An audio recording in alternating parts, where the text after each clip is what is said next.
আর August মাস থেকে যে অরাজকতা তৈরি হয়েছে সেই অরাজকতার কারণেতে আজকে সেখানে নাগরিক সুরক্ষা, সেখানকার মানুষের ধন মাল ইত্যাদি সমস্ত ব্যবস্থা নষ্ট করে দেওয়া, এর উপরে যদি অত্যাচার নিপীড়ন হয় তবে তার জন্য প্রতিবাদ হবে, তার জন্য আর যেটা করার দরকার হবে সেইটা তারা করবে বলে আর তারা আন্দোলন করেছে।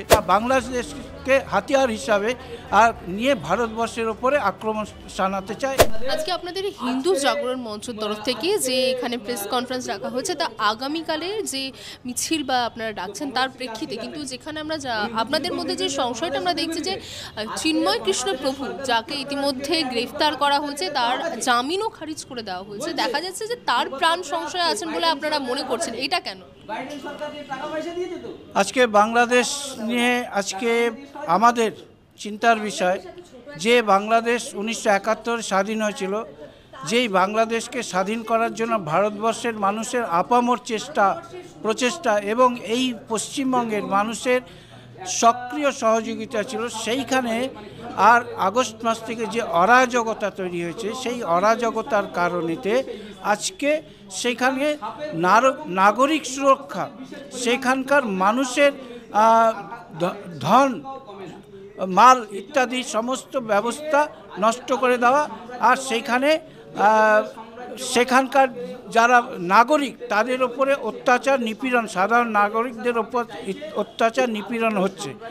কোথাও সংখ্যালঘু নামে কোনো ব্যক্তির নামে আমরা দেখেছি, সেখানে সেই আগস্ট মাস থেকে দেখেছি সেখানকার যে হেরিটেজ বলে যে জায়গাগুলো, সেই জায়গাগুলোর উপর আক্রমণ হয়েছে। শেখ হাসিনা, বঙ্গবন্ধু মুজিবুর রহমান যে দেশকে স্বাধীন করেছিল তার উপরে আক্রমণ হয়েছে, তার মূর্তির ওপরে আক্রমণ হয়েছে। অর্থাৎ তারা আজকে তাদের মধ্যে যে মানবীয় দিক, সেই দিক আজকে সেইখানে যারা আজকে সেই দেশের পরিচালন ব্যবস্থাকে কুক্ষিগত করেছে তাদের মধ্যে মানবীয় দিক নেই। সেই কারণেতে আজকে এই যে ইসকনের সন্ন্যাসী, উনি সেইখানে সমস্ত হিন্দুদের বা সংখ্যালঘু, সেই দেশের সংখ্যালঘুদের হয়ে বলেছেন যে এই দেশ তাদেরও দেশ, এই দেশে বাঁচার অধিকার বাকি সকলের সঙ্গে তাদেরও রয়েছে। অর্থাৎ তাদের ওপরে যদি অত্যাচার নিপীড়ন হয় তবে তার জন্য প্রতিবাদ হবে, তার জন্য আর যেটা করার দরকার হবে সেইটা তারা করবে বলে আর তারা আন্দোলন করেছে। আর তাদেরকে আন্দোলন করতে বাধ্য করা হয়েছে, তাদের ওপর অত্যাচার করা হয়েছে, তাদেরকে দেশ থেকে তাড়িয়ে দেওয়ার জন্য ষড়যন্ত্র হচ্ছে। আমরা জানি যে চট্টগ্রামে একটি পাড়াতে সেখানকার যে পুলিশ, তারা উর্দি পরে সেখানকার সাধারণ নাগরিকদেরকে, মায়েদেরকে তাদের ওপরে অকথ্য নির্যাতন করেছে,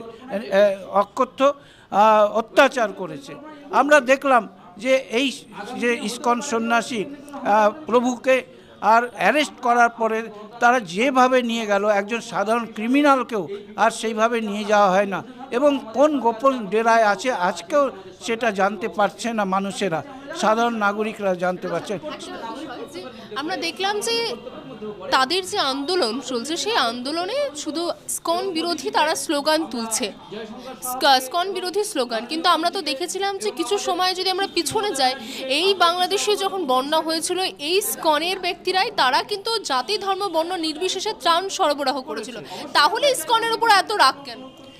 ওটা ইসকনের উপরে রাগ নয়, রাগটা হচ্ছে একটা বিষয় হচ্ছে আজকে এখানে বুঝতে হবে সেই বাংলাদেশের যে শাসন ব্যবস্থাকে কুক্ষিগত করেছে যারা, তারা আন্তর্জাতিক মদতপুষ্ট রয়েছে, তারা এই এশিয়াকে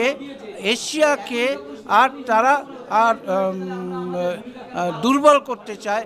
এশিয়ার ভারতবর্ষকে লক্ষ্য করে তারা আর বাংলাদেশকে আর বোরে হিসাবে বা বাংলাদেশকে হাতিয়ার হিসাবে আর নিয়ে ভারতবর্ষের ওপরে আক্রমণ শানাতে চায়। এই ধরনের তাদের একটি ব্যবস্থা, সেইটা আর করার জন্যই তারা ইসকন নাম দিয়ে করছে। কিন্তু ইসকন শুধু নয়, সেখানে সংখ্যালঘু, সব রকম সংখ্যালঘু আমরা দেখেছি, কিছুদিন আগে বৌদ্ধদের ওপরে, চাকমাদের ওপরেও হয়েছে, এইসব অত্যাচার হয়েছে, চলছে।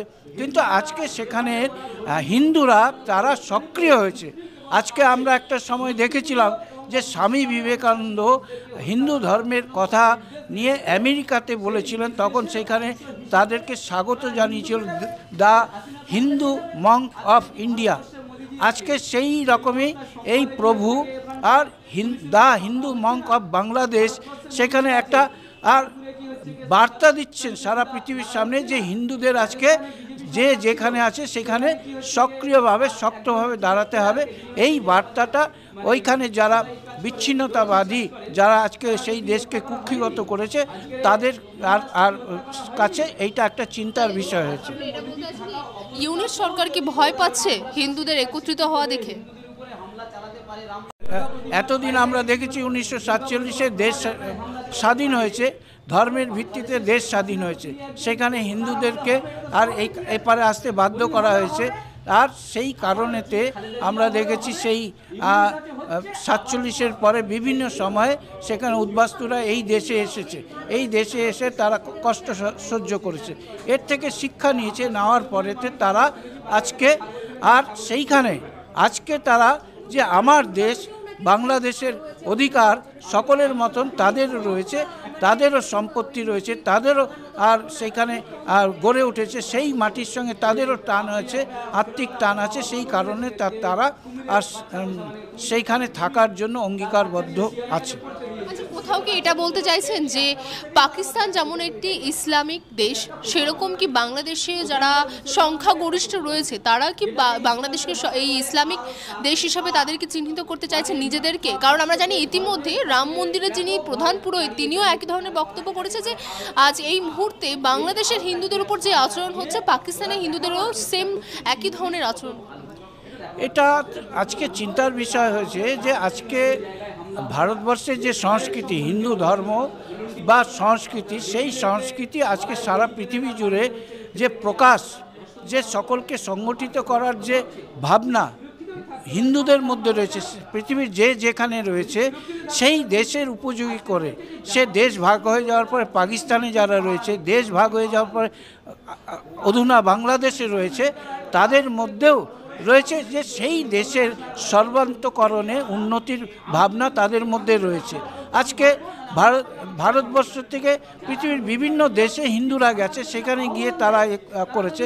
তো আজকে যেই জায়গায় এই অশান্তি অসন্তোষ হচ্ছে, সেইখানে তাদের মনে হচ্ছে যে হিন্দুরা এসে সেই জায়গাকে যে উন্নয়ন করছে, আজকে বিচ্ছিন্নতাকামী শক্তি যারা পৃথিবীতে এটা একটা চক্র যারা করছে তারা সক্রিয় হতে পারছে না, তাই নতুন করে নতুন দিশায় আজকে সেই সক্রিয় হওয়ার চেষ্টা করছে। বাংলা হান্টের আরও খবর দেখতে নজর রাখুন।